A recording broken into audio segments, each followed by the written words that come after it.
Hi, I'm Danielle. I'm Ryan. I'm Sarah. I'm Abby. My name is Taylor Hale, and as you've read from my discussion post, I live in Appleton, Wisconsin, and today I'm going to be informing you all on modern-day occultism and witchcraft, and a little bit of the literature that the practitioners of those arts use today. Modern-day occultism and witchcraft have fallen into an obscure and archaic realm that is shrouded in mysticism and uneasy stigmas. Occultist practitioners use grimoires and manuscripts written many years ago to try and harness the Earth's ancient energies.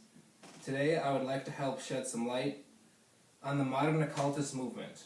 A quote from the famed occultist practitioner and ceremonial magician Aleister Crowley reads, "The pious pretense that evil does not exist only makes it vague, enormous, and menacing."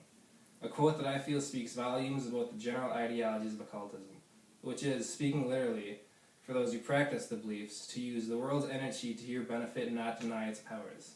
Today, we will look at three important pieces of literature that are supposedly supernatural grimoires that practitioners can use to harness the Earth's energies. These three books are the Book of Shadows, the Book of Honoris, and the Red Dragon, which is also known as the Grand Grimoire. Let's get started.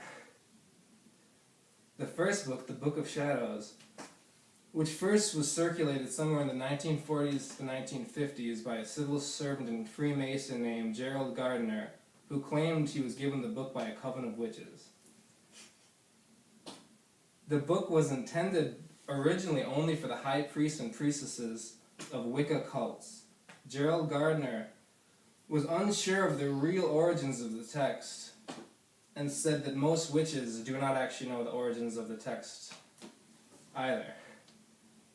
Gardner is also called the father of Wicca and was apparently taught the art in 1939 by the New Forest Coven, a group of neo-pagan witches that lived in South England. It was largely thought that the New Forest Coven never existed, though, and Gardner lied about the origins.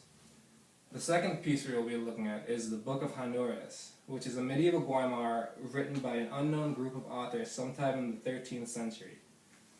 The book was supposedly written by a conference of magicians who used the book to condense their knowledge into a singular volume of manuscript. The book is classified as a Solomonic grimoire because of its angelic powers. The book also contains rituals on raising demons and commanding them for your own benefit. Finally, we will be looking at the Red Dragon grimoire, which is also known as the Grand Grimoire, which is said to have the powers to raise Lucifer. The book was written in the 19th century by an author named Antonio Venencia del Ravigna. The book was broken down into two parts. The first was a selection dedicated to raising demons and commanding them for your own benefit. The second part was used to make a pact with the demons of neo-pagan origin and Sumerian origin for your own benefit. The book also is supposedly